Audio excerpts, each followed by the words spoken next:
All right. Hello, everyone. Thank you, Ashlyn, for sharing that with us. I think it's important to hear from people who've gone ahead of us. Predecessors in our focus ministry, people who have kind of walked that talk, and what we can learn from them. So, thank you, Ashlyn, for sharing that with us, and thank you all our graduates who have shared with us, who are going to share with us. So hello, everybody. For the last time this semester, you are going to hear from me, Peter. My name is Peter. And I'm back for one last time to give you a message on Good Friday. So what is Good Friday? It is apparently a day that Texans get off school, but where I come from, we did not get off school. Good Friday is today, and it's the day that we observe Jesus dying on the cross. Pretty big deal in our Christian history, maybe the biggest deal, debatably with the resurrection. You can't have one without the other, right? But hold up. Why do we call it Good Friday, right? I feel like the death of God is a pretty bad thing. Why is the flogging, the mockery, and crucifixion of God good? Because it seems pretty selfish that just because we got something out of it, we get to call it good, because it cost us nothing and him everything. But you may be thinking like, okay, but he's going to be resurrected in a few days, so, it doesn't matter, right? I'm like, I don't know. If you were killed in the same way Jesus was, I don't know if you would say it doesn't matter. Because if I had the power to stop, the whipping and the insults and the nails in my hands and feet, I would.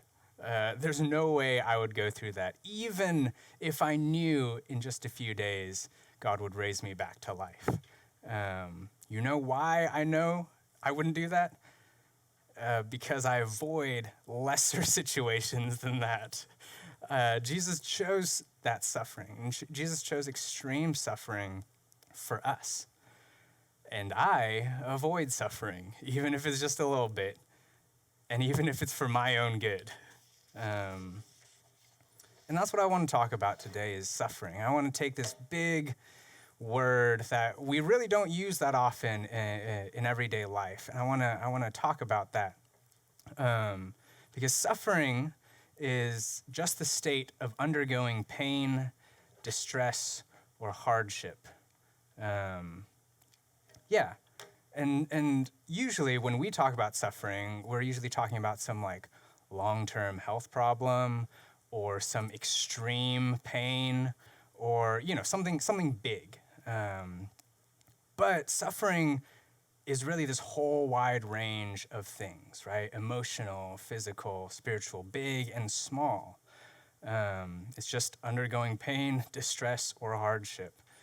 Some would say public speaking is suffering, right? And it is for some people. Some people, even standing can be suffering.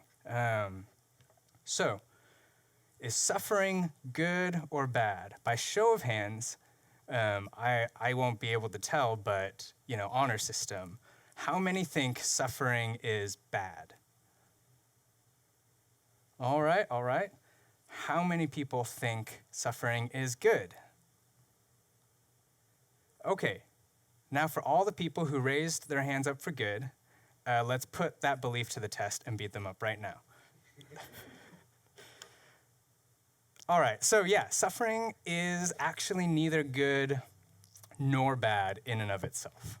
It doesn't really have any morals attached to the suffering, but why you're suffering and what is produced from your suffering, that can be good or bad. And so let me parse out some of these kinds of suffering for us. All right, so first off is deserved pain or suffering. Tonight, I'm not going to be going too deep into this because this is not the point of my sermon today. But this is just like when you forget to study for a test, or you eat too much that your stomach hurts, or you spend too much and you've run out of money. This type of pain is deserved, right? It's the consequences of your actions. You have nobody to blame but yourself. There is an explicit cause to the effect of suffering in your life. Even if you don't acknowledge it, some people are in denial. I can be in denial sometimes. Even if you don't acknowledge it, it is deserved pain. There is a reason that you're suffering, and the reason is you. We've probably all been there, when it's like, all right, I've got to write, 20 pages for this final paper, and it's due by tomorrow. Like I'm suffering, and I am. But the teacher would be like, you've had a month to write this. Like it's not my fault. You waited until the last day. And yeah, it's not their fault. It's my fault for procrastinating. It's deserved suffering. Or if I'm like, I never have enough money. I can't afford rent. I can't move out, or I can't eat out, et cetera, et cetera. But then you look at like, my new fancy shoes or my PS5 or whatnot, take your pick. It's like, yeah, that's deserved suffering. You don't have money because you spent it all frivolously. Like, whether you acknowledge it or not, this suffering is because of your own decisions. But this is not the type of suffering I want to talk about today. I'm also not talking about growing pains, which is another type of suffering. All right, this is just difficulties in life, learning how to manage your schedule, getting sick and having to take care of yourself, fixing something that's broke, like your car or something in your house, learning how to apply for a job. That is suffering, all right? Like growing pains, we're going through transitions, moving, graduating and coming to college. Some of you are experiencing that. Graduating and leaving college. Some of you are about to experience that. Life is full of growth, and it's often painful to go through it. And that is suffering. But tonight, I'm not talking about that kind of suffering either. Tonight, I want to talk about redemptive suffering, pain that leads to redemption. This is when we choose to put ourselves in situations where suffering is likely. Suffering may be assured. In order to make a situation more like what God would want it to look like. One that comes to mind is our Corfas. Every year, they make that decision to be a Corfa, and yeah, a lot of it can be fun. A lot of it is rewarding, but a lot of it can also be painful. You get the highs of building relationships and meeting new people, and you get the lows of being rejected or being left. Somebody doesn't want to be your friend anymore, doesn't want to come to core anymore. You get the highs of seeing growth in your friends, seeing them grow to be more like Jesus, and you get the suffering of watching people leave him behind, right? The people who choose to not grow, people who choose to people who you see so much potential in and you want them to grow so badly, and they opt not to do that, Suffering comes in all sorts and sizes. I'm not saying that's like some immense suffering, right? But it is suffering. Suffering can be physical, big or small, sadness, disappointment, hurt, it can be that kind of emotion. And just because there's bigger suffering out there doesn't negate the small suffering, right? It can help us have perspective, right? I'm not going to be weeping and acting, or hopefully I'm not weeping and acting like my life's falling apart because I stubbed my toe or something. I recognize that it's a small pain in the overall scheme of things, but maybe in that moment I'm like, yeah, this is pretty bad. Like, it's still suffering. And so when we face suffering, we shouldn't inflate it to be bigger than it is, but we also shouldn't discount it and think it has no power, that it's not suffering at all. So yeah, suffering. In ministry, we face rejection, people who leave, people who frustrate you, but we choose to be put into that situation because we know it can be done for good, because we know it can bring God glory, because we know that in the suffering, God can work and God is still working. We can choose that suffering. And we can choose it because we have freedom in Christ. I think of, so I have a dog. I have this black lab mutt. Her name's Rachel. And she has these huge dragon claws. Like, I mean, some of them could be this long, like, and I have these like clippers, and I'm always a little scared to clip because it's like black nails, so I'm like, and I'm not sure how far I need to go, but I do it pretty conservatively, and I have to like headlock her, right? Take one paw and clip one. And then, I mean, the moment I clip one, that's basically it. That's all I can do is one at a time, because then she's just wrestling. I mean, she's a 70+ pound dog, and she will wriggle out of my arms because it's uncomfortable. I mean, I don't even think it's painful for her. I mean, clipping nails is not pain, but it is uncomfortable for her. And she does not like to suffer like that. And she doesn't realize that cutting those nails is good for her, right? It helps her walk better. It's good, but she just wants to get out of it. But that's an animal. That is my dog. We are not animals. We are not dogs. We have the freedom to choose to suffer, especially when it's good for us or good for someone else. We can choose to experience pain, especially if it means we can redeem someone through it. Redemptive suffering always causes growth in us, and it's always suffering for the sake of others. Okay, so that's redemptive suffering, but it's still up here. You might be thinking, all right, so what in my life could I suffer for and redeem something through? What's a real life situation other than cutting nails, which I don't think is really redemptive suffering at all. I think we can look to someone recent, Martin Luther King Jr. Was maybe the most recent, greatest example of this, in my opinion. You know, he chose to suffer and made sure his people knew that they would suffer, and he told them not to fight back. He said that their suffering would redeem others, suffering that made others acknowledge their humanity, right? That they would take it on themselves and not put it on other people. They wouldn't fight back.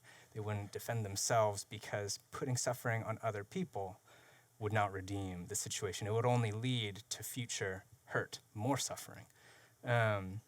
So rather than make others suffer for causing them to suffer, they chose to take the suffering in order to redeem the hearts of those who opposed them. And I think we can have hindsight bias and be like, okay, that's great. You know, it worked out pretty good.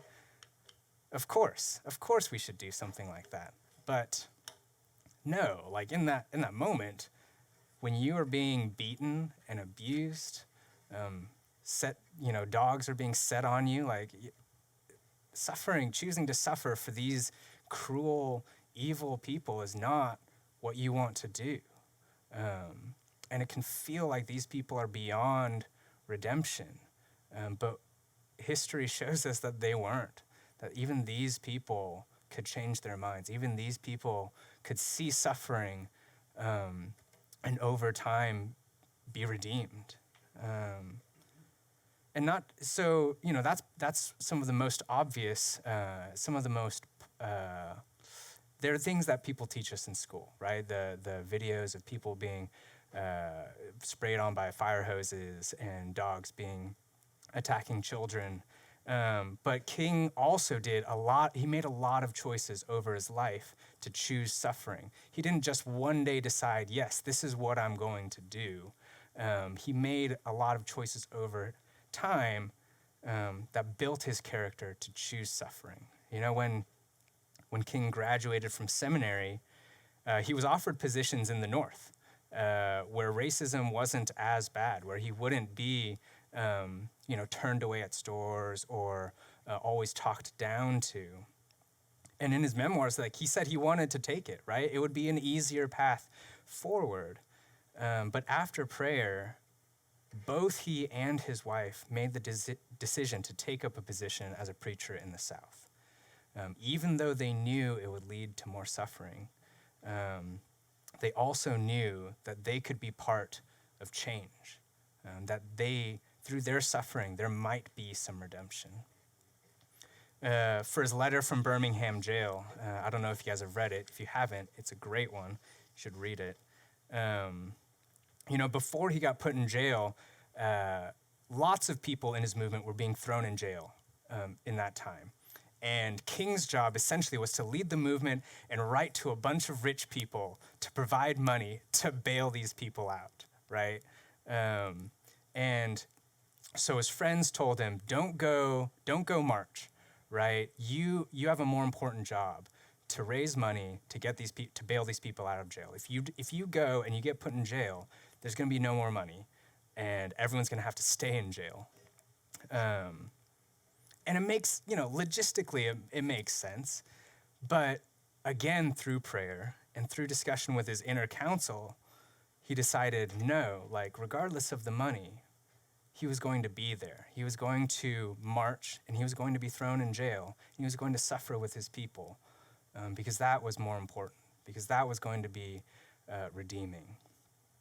He faced criticism from black people for not preaching self-defense, for choosing to suffer for others.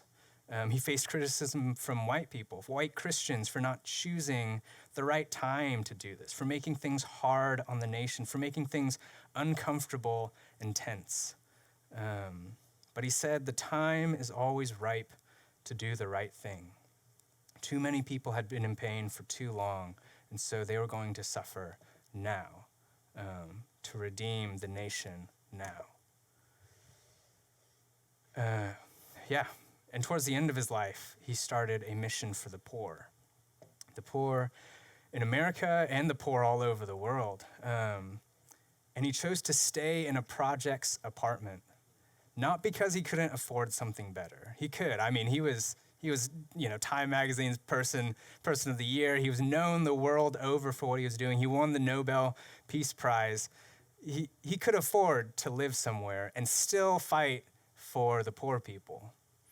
But he chose to suffer with them. He chose to live among them because he wanted to participate in the suffering of his people. And hopefully by doing so, help bring redemption to their situation. It says in Philippians 3, it says, I want to know Christ.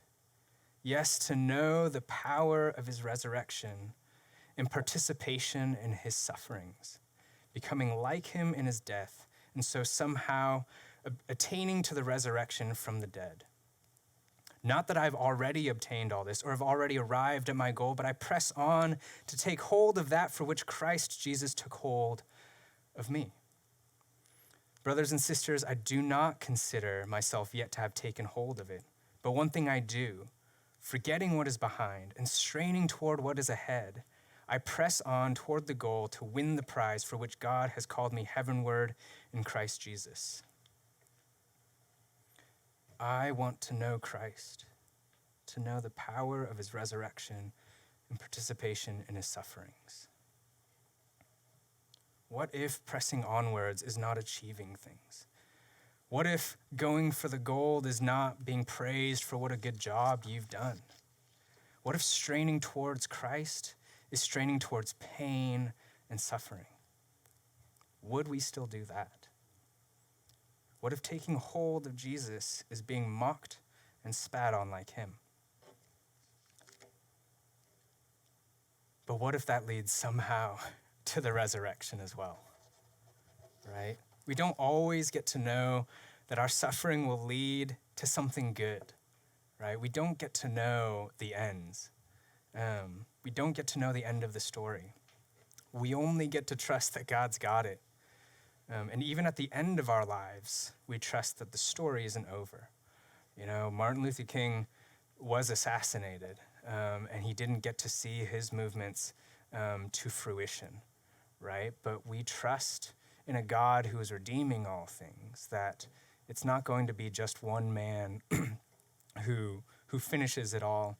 It's going to be over time, and in the end, when Jesus comes back, that is when we see everything be redeemed. So here's a testimony from one of my friends and one of your spiritual predecessors who served as a Corfa, and he's been a part of this ministry and helped shape the community you're a part of now, and the situation he's in and hoping for redemption in the end. Hey, my name's Daniel Colina. I'm a UTD graduate. I graduated in 2018. I was involved in Focus when I was there. Peter Young asked me this week to just share about suffering for someone else and asked me to share my testimony. And so this is me doing that. Back when I was in college, I had a really close friend. He's actually the guy who originally got me involved in Focus. We were in very similar degree programs. We did D&D together. He was my DM. He probably was just one of my closest spiritual brothers, one of my best friends, closest confidants, knows, even to this day, knows more about me than most people does. We met my freshman year, and about 2 years into our relationship, I guess 3 years into our relationship, around our junior year, things kind of started to change. He had been raised in a Christian home and a Christian family.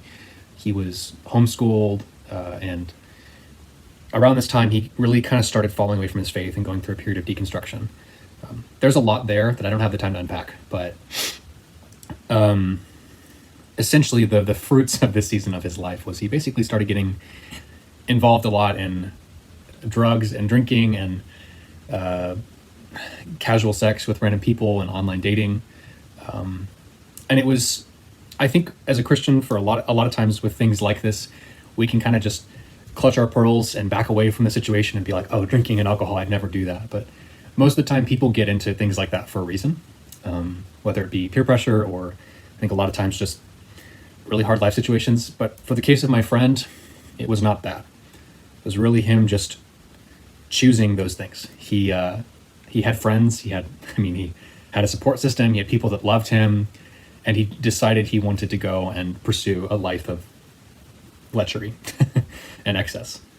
And really for the first year and a half of this, he kind of really, our relationship suffered a lot. He spent a lot more time spending time with other people that enjoyed those things, talking to women, kind of building his life around this thing, and really pulling away from church and community and core and focus. And throughout this period for me, it was really hard to watch. I think that, among many things, I think I would give you guys the challenge to imagine your Kofa, your closest friend, someone you've known since freshman year that's walked with you in faith doing something like this.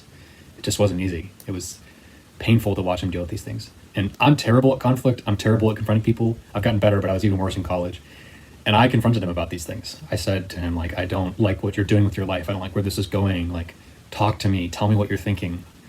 And I was really, and to some degree, especially later on, I really rebuked him in the way he was living. Because I'll get to this, but his actions really started spilling out from just decisions that affected him and his own body. They started affecting people I cared about and loved, and friend groups I was involved in.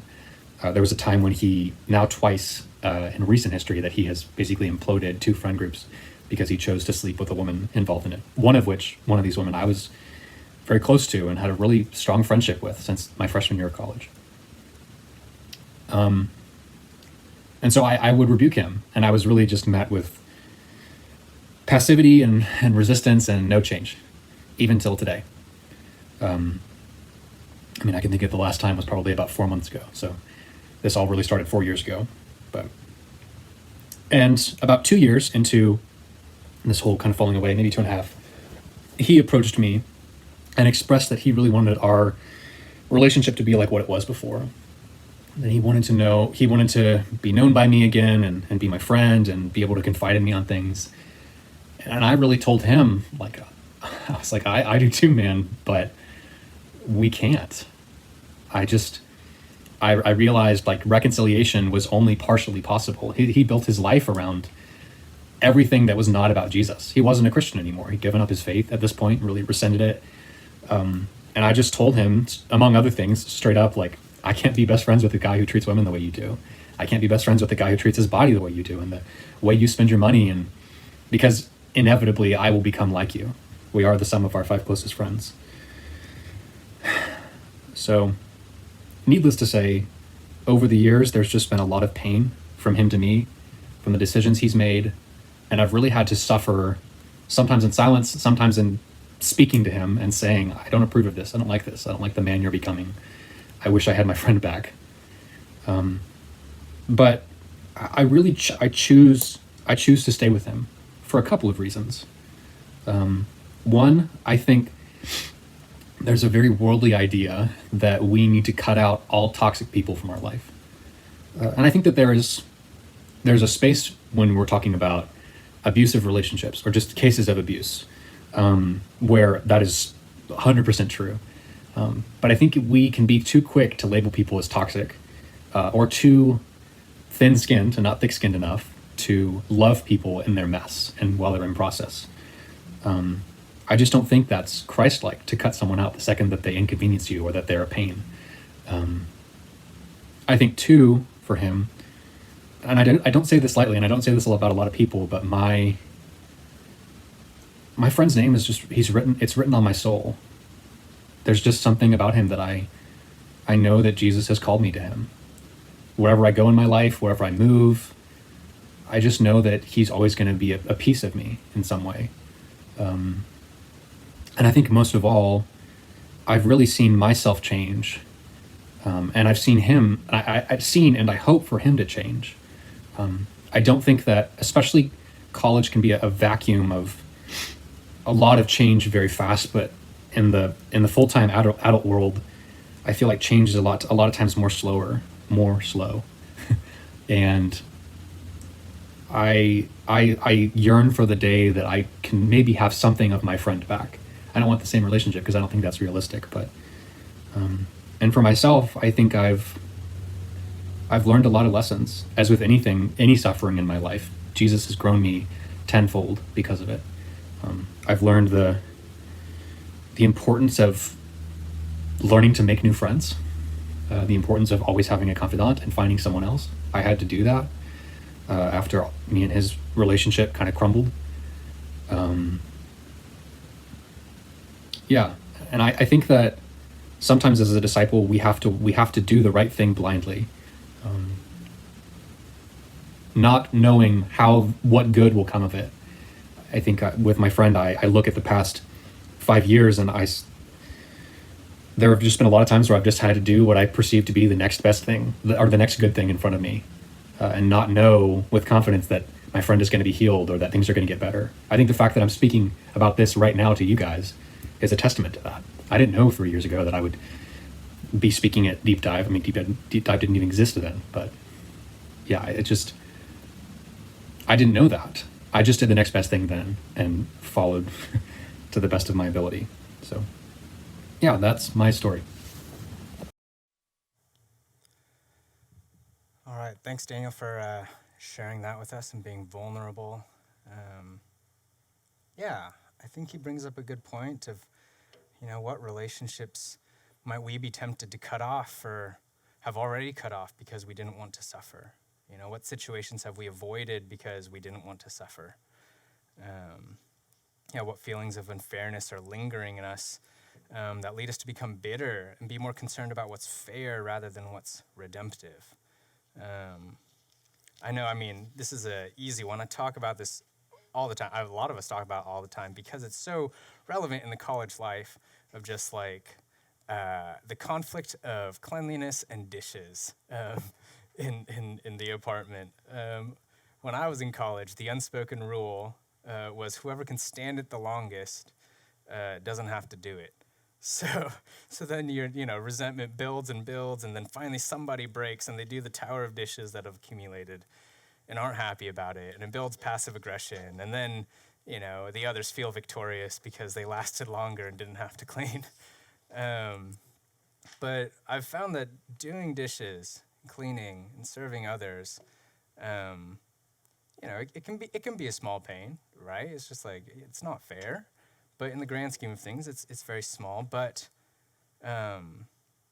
just because it's small doesn't mean that it doesn't matter, right? Just because it's a small suffering doesn't mean that then I should say, no, I'm not going to do it. I'm going to wait for something bigger to come along. No, because this is an opportunity to grow in your character, to grow in my ability to suffer the small things so that when the big things come along, I might be prepared for them, right? That if I can suffer for my roommates now, I might be able to suffer for my family, for my friends, for my children in the future, So, Maybe for you, it's like being shortchanged some money that someone owes you and being like, you know what, I'm going to suffer the lack of money there. Or you give away money that you could have used, right? Maybe it's choosing to live with somebody who's a bit more difficult, that your roommate situation is not perfect. Or you choose the job that pays less. You live somewhere that's not as nice. You stay in a church that needs stability. There are opportunities to suffer for others constantly if we only choose to look. For me, there have been times when I look at my life and I feel alone. I can look out on a Friday night. It's not often, but I can look out on a Friday night, a Sunday morning, really any moment in my everyday life, and I see people who don't look like me, who don't understand me. And part of that is a lie, and part of that is true. It's not. It's this mix of things. But don't get me wrong. Like Focus, Northeast Church, like my community, they've blessed me beyond anything that I could give back to them. But I would be lying if I said that there haven't been times of acute aloneness and heartache, thinking that maybe nobody understands what it's like to be an Asian American pastor in Focus. And I know nobody's thinking or trying to say this, but sometimes I can feel like who I am is wrong, and how I think is wrong, and how I was raised is wrong. But if I took those feelings of pain and suffering and just decided to go somewhere more comfortable, and used that as the barometer of where I should be and who I should be friends with, then I'd just be with people who are the same as me. And we'd be comfortable, but would we be growing to be like Jesus? Would we be looking more like Jesus? So I stick with my communities because I know that it's good. I know that it's good for me. I know that it's good for them. And even in the hard times, that God is doing something in me and hopefully through me as well. That this suffering can be redemptive for all of us. So as we go into the break, I want to reiterate these questions. What relationships might you be tempted to cut off or have already cut off because you didn't want to suffer? What situations have you avoided? What feelings of unfairness may be leading you to become bitter about what's fair rather than what's redemptive? So we'll take 6 minutes, take a break, and we'll come back.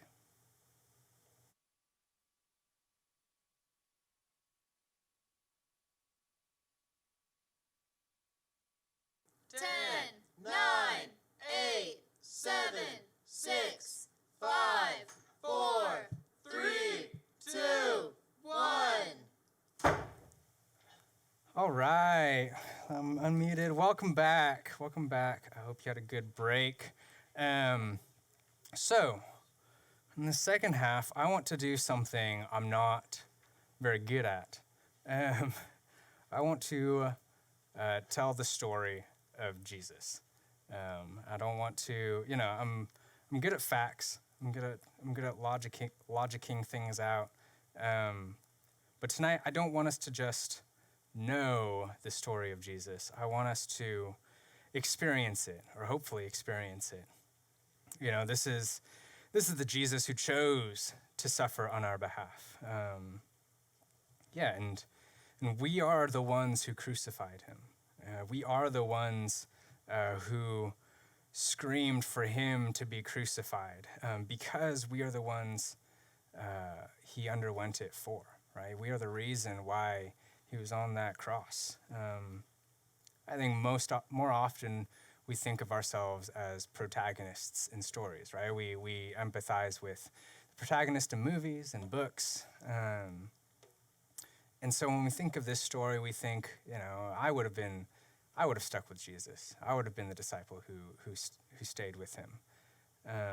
And yet, when we look at the story, these fathers of our church, one disciple looked on from afar, the rest ran away, and the Jewish leaders and the people were the ones calling for his head. So it seems like at our best, we run away. At our worst, we go with the crowd, whatever they happen to want. But in the end, Jesus still died for the ones who ran away, just as he did for the ones who were shouting to kill him. He died for them. He died for us. So we're going to go into John, and we're gonna try something new. All right, I'm going to read it, but there are parts that I want us all to read together to place ourselves in the story. They'll be highlighted so you know when to come in. So wherever you're at, I ask that you stand up. If you're alone, stand up if you can. Even if there are people around, stand up. And we're going to read together. And whether you're with people or alone, I would ask that you say the highlighted words aloud as well, no matter where you are. Because I think it helps us understand the story of Jesus and what he's done for us. John 19. Then Pilate took Jesus and had him flogged. The soldiers twisted together a crown of thorns and put it on his head. They clothed him in a purple robe and went up to him again and again, saying, "Hail, King of the Jews!" And they slapped him in the face. Once more, Pilate came out and said to the Jews gathered there, "Look, I'm bringing him out to you to let you know that I find no basis for a charge against him." When Jesus came out wearing the crown of thorns and the purple robe, Pilate said to them, "Here is the man." As soon as the chief priests and their officials saw him, they shouted, "Crucify! Crucify!" But Pilate answered, "You take him and crucify him. As for me, I find no basis for a charge against him." The Jewish leaders insisted, "We have a law, and according to that law, he must die, because he claimed to be the Son of God." When Pilate heard this, he was even more afraid, and he went back inside the palace. "Where do you come from?" he asked Jesus. But Jesus gave him no answer. "Do you refuse to speak to me?" Pilate said. "Don't you realize I have power either to free you or to crucify you?" Jesus answered, "You would have no power over me if it were not given to you from above. Therefore, the one who handed me over to you is guilty of a greater sin." From then on, Pilate tried to set Jesus free, but the Jewish leaders kept shouting, "If you let this man go, you are no friend of Caesar. Anyone who claims to be a king opposes Caesar." When Pilate heard this, he brought Jesus out and sat down on the judge's seat at a place known as the Stone Pavement, which in Aramaic is Gabbatha. It was the day of preparation of the Passover. It was about noon. "Here is your king," Pilate said to the Jews. But they shouted, "Take him away! Take him away! Crucify him!" "Shall I crucify your king?" Pilate asked. "We have no king but Caesar." All right, you guys can sit down.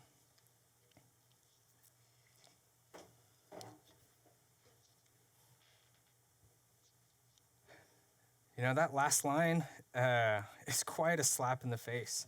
I mean, even amongst all these shouts to crucify Jesus. Because the Jews hated Caesar. And they said to his face, "We would rather have Caesar than you." You know, it would have been more comfortable for me to just parse out suffering in the first half. Just stick to that, to distinguish, let's categorize all the kinds of suffering and call it a day. But just because I understand something doesn't mean I will do anything to change. Doesn't mean that knowledge is going to change me. Just because I know what suffering is doesn't mean I'll choose it when the time comes. But if we understand the story of Jesus, if we commit our lives to following him, and if we live our lives like he lived, then suffering will come, and we will have the strength to choose what he would choose, even if it involves pain and suffering. Suffering isn't evil. Suffering is the result of evil. Suffering only occurs because sin and evil is in the world, but it's not evil in itself. Good can come out of suffering. Glorification of God can come out of suffering. And no greater example of that exists than Jesus, who chose to suffer on our behalf. We can go back to Genesis. It's not just the cross. We know that through him all things were made, and he chose to make a people who he could love and who could hurt him. He made a covenant with a family and stuck by it, even as they could never be faithful to him. And he stepped down from glory and power and comfort and chose to live like one of us, with all of our dirt and grime and pains and aches.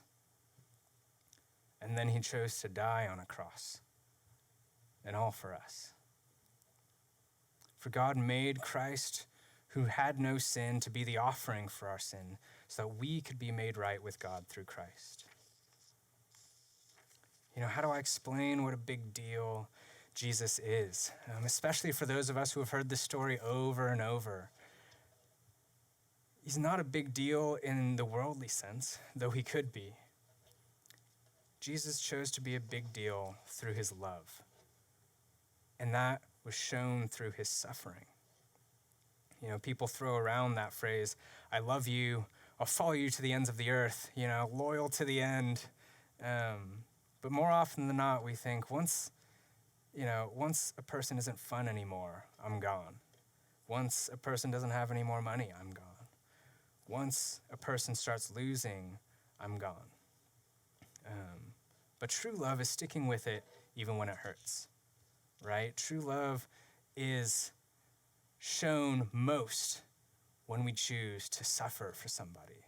It's not when, it is still love when we have fun together, when we hang out, and when the times are good, when we serve one another. But love is shown how strong it is when we choose to suffer for someone else.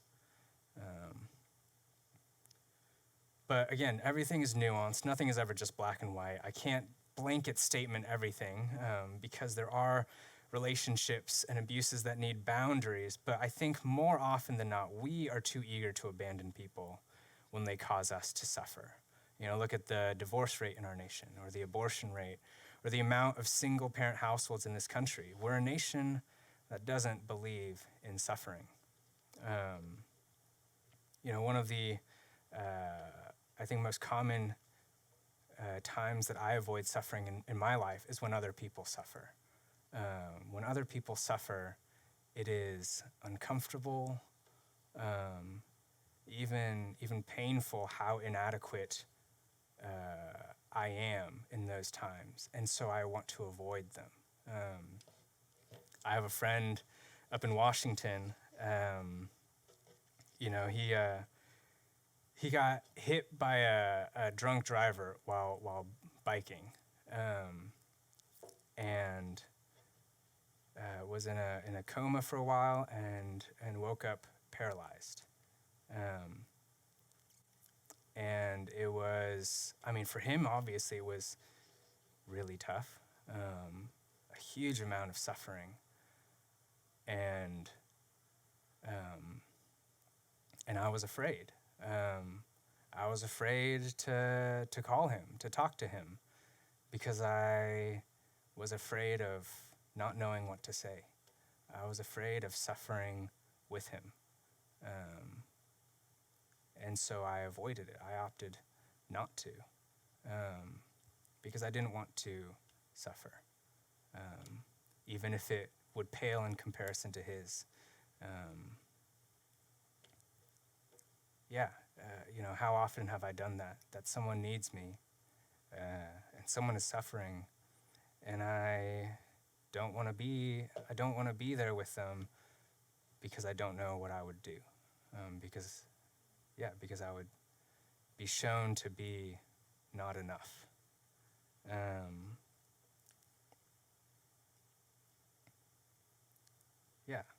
we're a nation that doesn't believe in suffering. Because if you don't believe in a God who has a purpose for this world and a purpose for your life, then there's no point in suffering.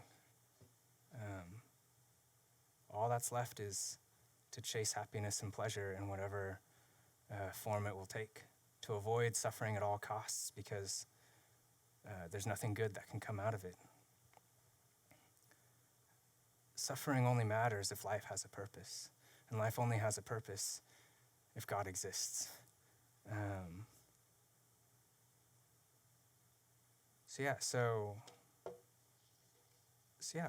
there instances where God may be calling you to suffer alongside someone, to enter into that you might be a small redeeming force in it, a small comfort, someone who can lift that burden of suffering just a little bit. Are we building in ourselves a character like a God who chooses to suffer? Because suffering is the forge on which God develops our character. Gonna ask you guys to pay attention to my friend James, who's gonna talk about that. Hi, my name is James Sanderlin. I'm a UTD Focus alum. I even framed my diploma in the background to prove it and just show off a little bit. Today I'd like to share with you guys a little bit about suffering and how I've suffered in my own life and what I think God has taught me through all of that. So just a little bit about my backstory. I grew up in Wyoming, a family of 8. I had 5 siblings and was a pastor's kid. I loved my siblings. I loved my parents and did not want to leave Wyoming. But I got offered a scholarship at UTD and it was too good to pass up. So I reluctantly came down here. And those first few semesters were some of the worst semesters of my life, some of the worst times of my life. I was just so homesick, so lonely, just emotionally unstable, spiritually attacked. It was a really tough time.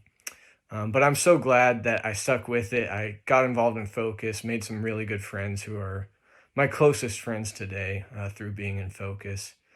And just even there thinking about suffering and how I kind of suffered in my first few semesters at school, but looking back and seeing the beautiful work that God was doing in my life and the friendships he was building through all that, I'm so grateful that he brought me down here. So I graduated in 2013 and I loved it so much that I decided to stay here in Texas, and I wanted to do the Focus apprenticeship. So I applied for that, got accepted. And in 2014, I was working on fundraising to start that apprenticeship in the fall. But in the summer of 2014, my family and I found out that my dad had been molesting my sister for the past 10 years. She ended up confessing to that at a summer camp. And as you can imagine, that wrecked my family. My dad was put in prison. My parents got divorced. My mom was a complete mess. One of my brothers was suicidal at the time. Another of my brothers was a strong atheist, and just this was fuel for the flame. He was so angry at my dad and just so angry at Christians in general. So there was just a lot of chaos and tension and hurt in my family. So I decided to not do the apprenticeship that next year and instead to move back home to try and take care of my mom and my siblings. So I did that, and that was a really hard semester, but honestly, it could have been a lot worse. And what made it better than it really should have been is just the fact that I had built a firm foundation here in Dallas through being plugged into Focus in the Northeast churches. And I had people like Ronnie Worsham and John Von Runnen, who pastor a couple of the Northeast churches, as spiritual fathers in my life. So even though my biological dad as a pastor and spiritual father figure crumbled, I had these 2 men in my life who were examples to me and who were guiding me through this process. And so I was able to call them and get help whenever I didn't know how to deal with whatever wreck my mom was going through or something chaotic with one of my siblings. And it was so helpful to have them speaking into me. And yeah, I can just kind of look back now and see God shaping my life, even though I wasn't really guiding the direction of where I was going, but just by bringing me out of my family situation to UTD, to build this firm foundation here so that I could then go back to Wyoming and be a spiritual support to my family. I'm just so grateful that God orchestrated all that and worked through all that suffering to work out something good in all of that. And it's been hard to figure out what my relationship with my dad should look like. Like I said, he's in prison basically for life. And I'd honestly love to write him off and never talk to him again. I even had a counselor advise me that he was manipulative and had all these personality disorders and that I should avoid him. But John Von Runnen and Ronnie encouraged me otherwise.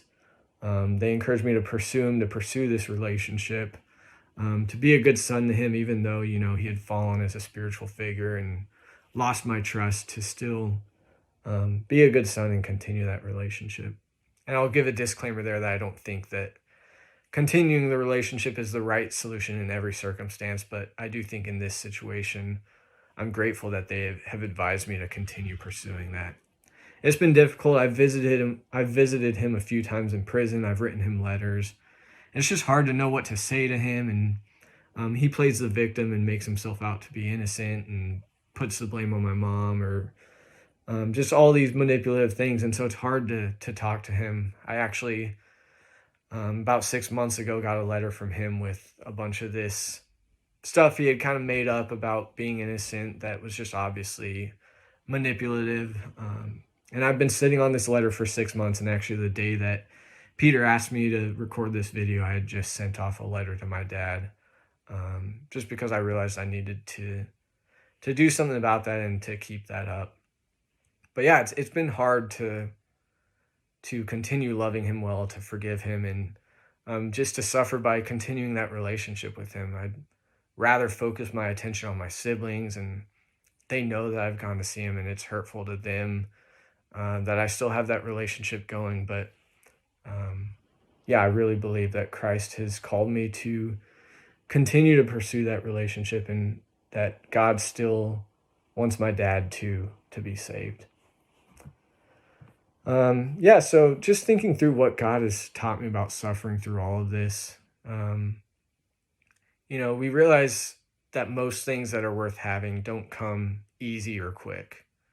And I think we understand this well with strenuous physical exercise, and we realize that that's required to develop muscular strength and cardiovascular endurance. Or if we're picking up a new hobby, we have to put hours and hours of time into it and fail a bunch of times before we kind of get the hang of it. But for some reason, we don't get it with character. We think that maybe character should come easy. But I believe that suffering is the forge on which God develops our character. In Romans 5:3-4, Paul says, "Not only so, but we also glory in our sufferings, because we know that suffering produces perseverance, perseverance character, and character hope." So I think many of you are probably well aware that suffering is part of the Christian walk.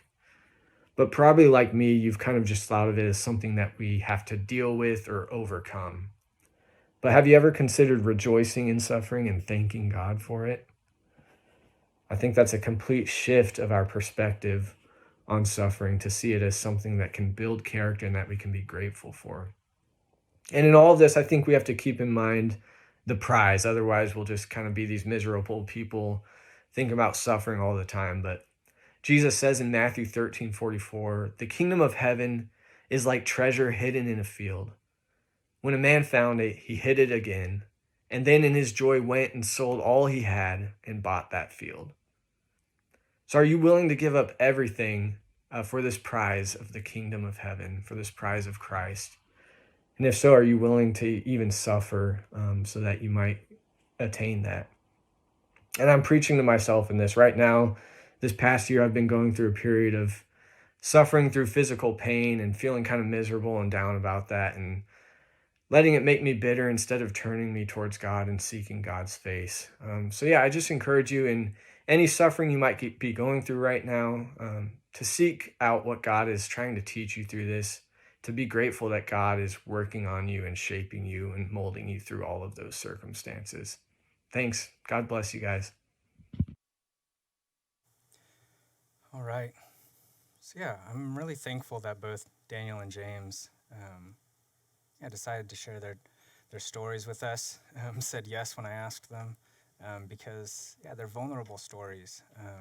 But these are guys who reflect Jesus, who've chosen suffering, and not the easy way out, not what the world might say they should do, but have really lived out following Jesus. And I hope to be like them in that. Yeah. They show what Jesus was about when he chose to suffer for us. They show what we could be about. But when Jesus died on the cross, that was the greatest injustice that had ever happened in the history of the world. There have been people who've been put to death for crimes they didn't commit, and that is sad. That makes me angry. There have been people whose lives have been cut short by disease that, from our perspective, it's like they did not deserve that. They did not deserve that end. But everyone who has ever died, has been a sinner. All but one.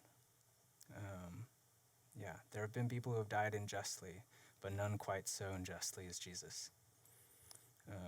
He was the one man in the history of mankind who unequivocally did not deserve death.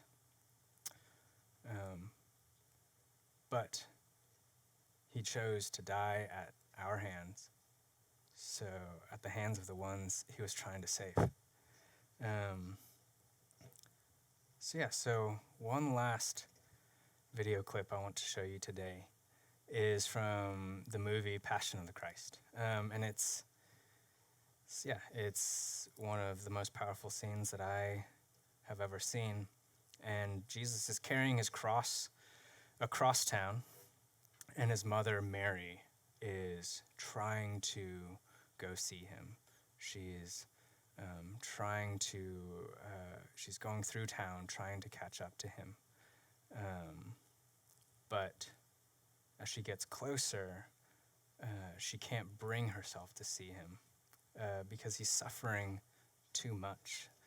She can't bear to look at what they've done to her son. So if you're queasy about blood, watch through your fingers. But I hope you do watch.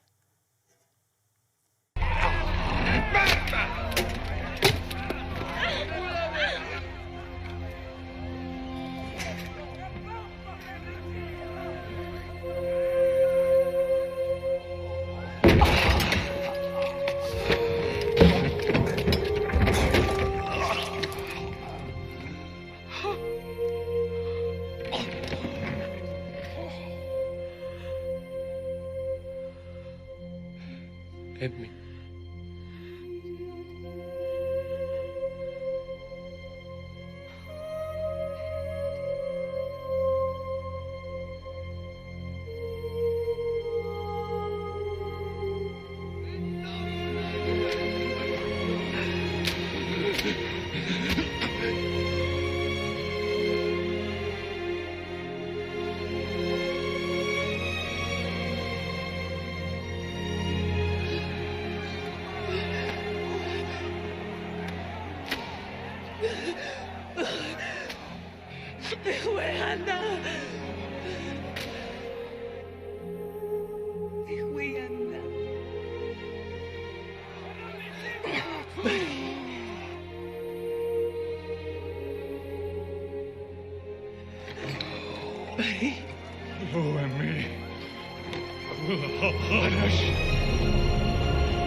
So this is the God we serve.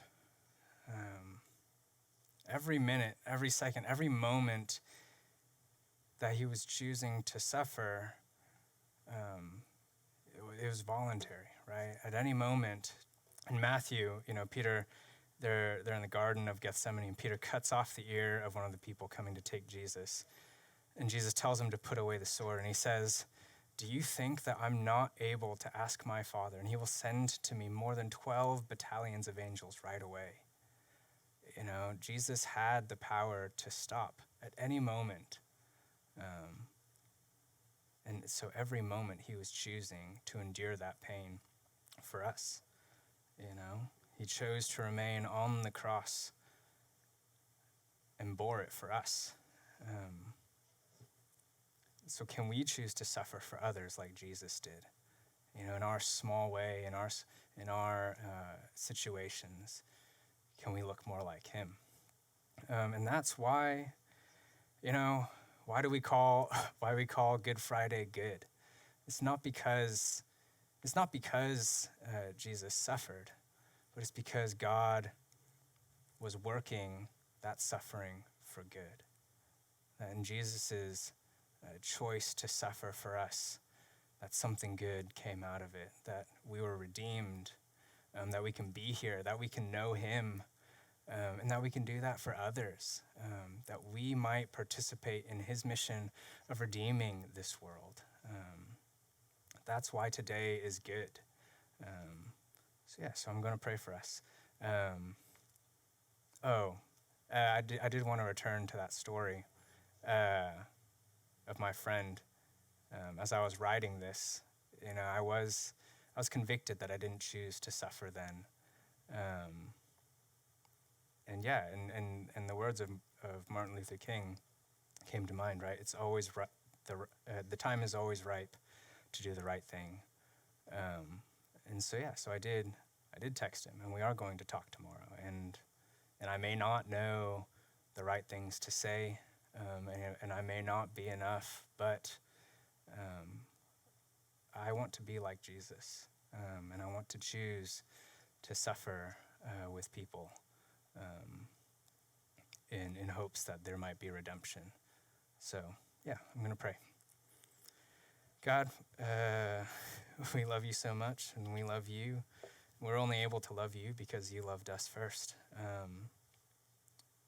We are in awe of who you are, and not just your power, but your mercy and your love, that you would choose to do what you did, live as you did, and die as you did for us, who are the ones who put you up there in the first place. God, I pray that you would be transforming us and molding our hearts to be like you, that, we know that it's only in experiencing you and encountering you that we could be made new, that we could be redeemed, and that you would be making all things new in us and in creation. And we trust and we put our hope in you alone, because you are good. You make all things good. You make the good times good, and you make the suffering good as well, God, that you can do all things. And so we trust you, we love you, and in Jesus' name we pray, amen.